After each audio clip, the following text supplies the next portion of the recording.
Bienvenue dans cette nouvelle analyse. Aujourd'hui, on va s'attaquer à un monstre que les sportifs connaissent bien, le syndrome de surentraînement. Mhm. Et attention, on ne parle pas de la bonne fatigue, celle qu'on ressent après une super séance, qui fait du bien. Non, non. Non. Là, on parle de cet état où, à force de trop vouloir bien faire, de se dire plus, c'est toujours mieux, on finit par tout casser. On casse la méchine. C'est ça. C'est le moment où le corps dit stop, mais d'une manière beaucoup plus complexe et profonde qu'on ne l'imagine. Tout à fait. Alors, pour nous aider à y voir plus clair, on a une source qui est vraiment top sous les yeux. Oui. C'est une infographie super bien faite qui cartographie un peu tous les symptômes. Et ce qui est intéressant, c'est qu'elle ne nous sort pas de nulle part. Non, elle est basée sur de la science solide. Exactement.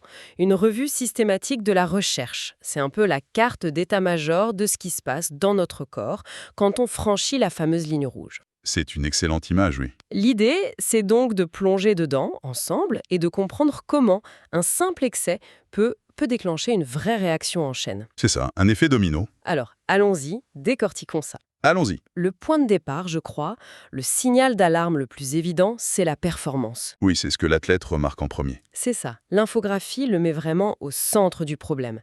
Chute des capacités maximales. C'est le moment où, malgré tous tes efforts, le chrono ne bouge plus, la barre semble plus lourde. Et c'est là que la frustration s'installe. Complètement. C'est là qu'on se dit, il y a un truc qui cloche. Exactement. Et ce qui est vraiment intéressant dans la source, c'est qu'elle distingue deux choses. Ah oui, d'accord. D'un côté, il y a la diminution des performances maximales. Ça, c'est la puissance brute, la vitesse de pointe, tu vois. D'accord. On n'arrive plus à sprinter aussi vite, à soulever aussi lourd. Mais de l'autre, et c'est tout aussi important, elle mentionne la diminution du temps avant épuisement. Donc l'endurance. Voilà, l'endurance qui s'effondre.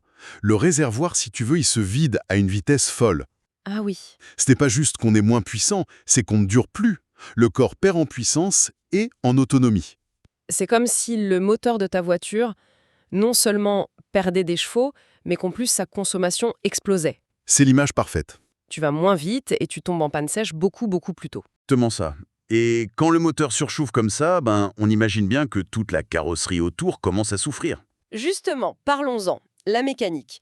Quand on s'entraîne trop, on s'attend à avoir mal aux muscles, c'est un peu la base.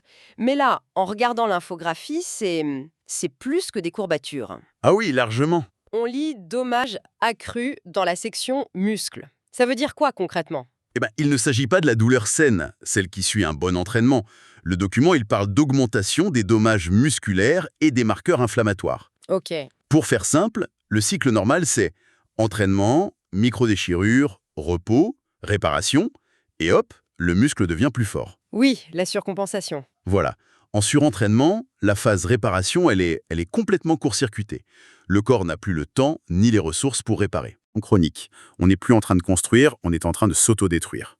C'est terrible comme idée. Et j'imagine que si nos muscles, qui sont les amortisseurs du squelette, sont tout le temps abîmés, c'est tout le châssis qui prend cher. C'est l'effet domino. La source fait le lien direct avec un risque de blessure accru pour les os et les tissus. Logique. Et elle insiste sur un mot-clé, la fatigue systémique. C'est-à-dire? Ça veut dire que ce n'est pas juste ton muscle qui est fatigué. C'est tout ton système nerveux, ton cerveau qui est épuisé. Et cette fatigue globale, elle altère ta coordination, ta proprioception. La proprioception, c'est la capacité du cerveau à savoir où sont les membres dans l'espace, c'est ça? C'est exactement ça, sans avoir besoin de regarder. Ah, donc ce n'est pas juste que je deviens maladroite parce que je suis fatiguée. C'est mon cerveau qui communique mal avec ma cheville et c'est là que je me fais une entorse. C'est tout à fait ça. La connexion est moins bonne, les temps de réaction sont plus lents, et c'est la porte ouverte à toutes les blessures bêtes. Les tendinites, les entorses, Exactement, les fractures de fatigue même. L'os qui finit par casser. c'est fou. Mais il y a un point dans cette section qui m'a vraiment interpellée. Un paradoxe total. Je pense savoir de quoi tu parles. L'infographie mentionne, dans Métabolisme, une prise de masse grasse. Alors là, je suis perdue. On s'entraîne comme un forcené, on est épuisé et on prend du gras. C'est un des signes les plus sournois, oui. Ça va à l'encontre de tout ce qu'on croit savoir. C'est un mécanisme de défense, en fait. Un mécanisme archaïque. Le corps est soumis à un stress si intense, si prolongé, qu'il l'interprète comme une menace vitale. Une famine, un danger. Exactement. Donc sa priorité, ce n'est plus du tout de devenir plus performant. Sa priorité, c'est de survivre. Et pour survivre, il stocke. Il stocke. Il entre en mode préservation. Le métabolisme ralentit pour économiser l'énergie et la moindre calorie est stockée sous forme de graisse. C'est sa réserve la plus sûre. C'est une réaction de panique biologique en fait. C'est ça. Le corps se retourne complètement contre les intentions de l'esprit. D'accord, donc on a les muscles qui se détruisent, les os qui trinquent, le métabolisme qui part en vrille, et le cœur, le moteur principal, est-ce qu'il est touché lui aussi? L'infographie parle de fréquence cardiaque modifiée? Oui, et c'est un excellent indicateur. Souvent l'un des premiers signaux d'alerte d'ailleurs. Ah bon? Hmm. Le document mentionne la VFC, la variabilité de la fréquence cardiaque. C'est un peu technique, mais il y a plus simple. Oui. La fréquence cardiaque de repos, au réveil. L'un des signes classiques du surentraînement, c'est de la voir augmenter de 5 voire 10 pulsations par minute par rapport à la normale. Et ça sur plusieurs jours? Oui, sur plusieurs jours.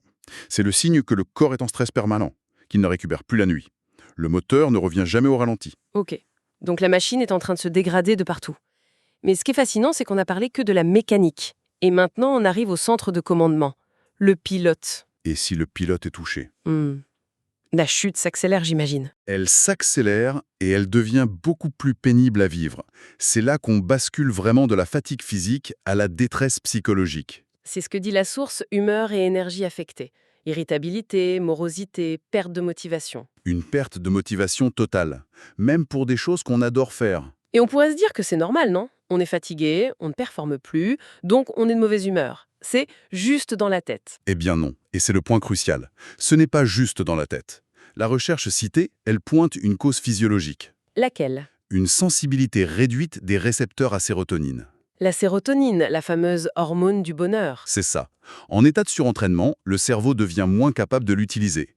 Donc la déprime, l'anxiété, la perte de joie, ce n'est pas une faiblesse mentale. C'est un symptôme neurochimique. Direct, c'est un symptôme neurochimique de l'épuisement. Le cerveau est chimiquement modifié par le stress physique.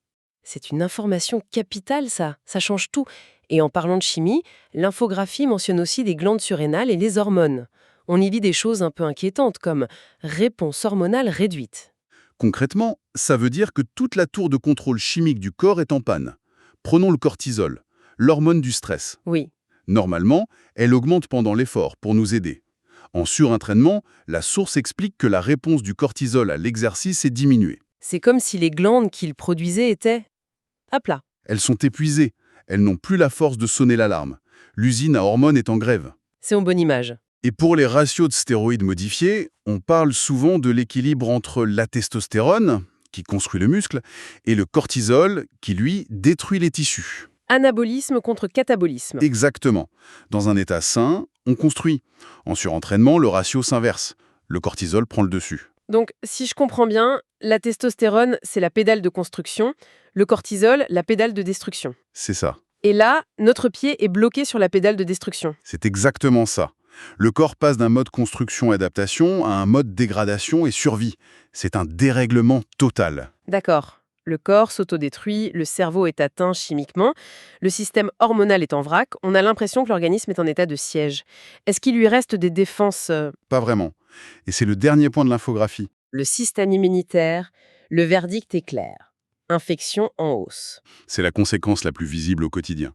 On connaît tous cet athlète qui a le rhume de trop. Celui qui traîne pendant un mois. Voilà. Ou qui enchaîne les petites infections.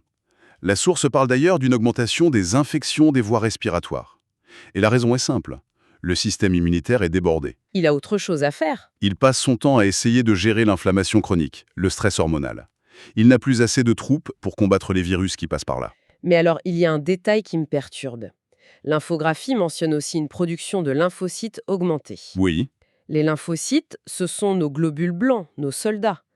On en produit plus, mais on tombe malade quand même. C'est contradictoire, non? ça semble contradictoire, mais en fait c'est très révélateur. Oui, le corps, en état d'alerte permanent, produit des soldats en masse. Le problème, C'est qu'ils ne sont pas efficaces. voilà, l'armée est désorganisée, épuisée, mal dirigée. C'est le chaos. On a plein de soldats sur le champ de bataille, mais l'ennemi s'infiltre partout. C'est vraiment le signe d'un système à la dérive. Alors, qu'est-ce que tout ça signifie? Si on prend un peu de recul, cette infographie, elle ne dessine pas le portrait d'un athlète juste fatigué.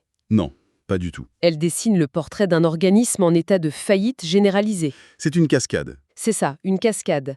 Ça commence par la performance qui baisse, ce qui nous pousse à nous entraîner plus fort. Ça accélère la dégradation des muscles, des os, ça dérègle le métabolisme, le cœur, Le physique craque. et tout ce stress physique finit par atteindre le centre de commandement, le cerveau, les hormones. Et à la fin, les murs de la Fortever s'écroulent. Le système immunitaire laisse tout passer. C'est un cercle vicieux. C'est la synthèse parfaite. Et ça soulève une question vraiment importante. La plupart des gens, ils ne réagissent qu'au symptôme final le plus bruyant. La chute des perfs, la blessure. C'est ça. On s'inquiète quand on a déjà pris le mur. Pourtant, comme cette cartographie le montre bien, le corps envoie les signaux bien avant. Des signaux beaucoup plus discrets. Les fameux murmures avant le cri. Exactement. Ce sommeil qui devient moins réparateur, cette humeur un peu plus irritable le matin, cette petite fréquence cardiaque qui a pris quelques pulsations, ce début de rhume qui ne passe pas. Ce sont tous ces petits cailloux dans la chaussure. La question à se poser n'est donc peut-être pas seulement comment je sors du surentraînement. Ça, c'est la guérison. La vraie question, la plus importante, c'est comment on réapprend à écouter ces murmures. À décoder ces signaux faibles. Oui. Comment on fait pour les écouter avant que le corps soit obligé de nous hurler dessus pour qu'on l'entende?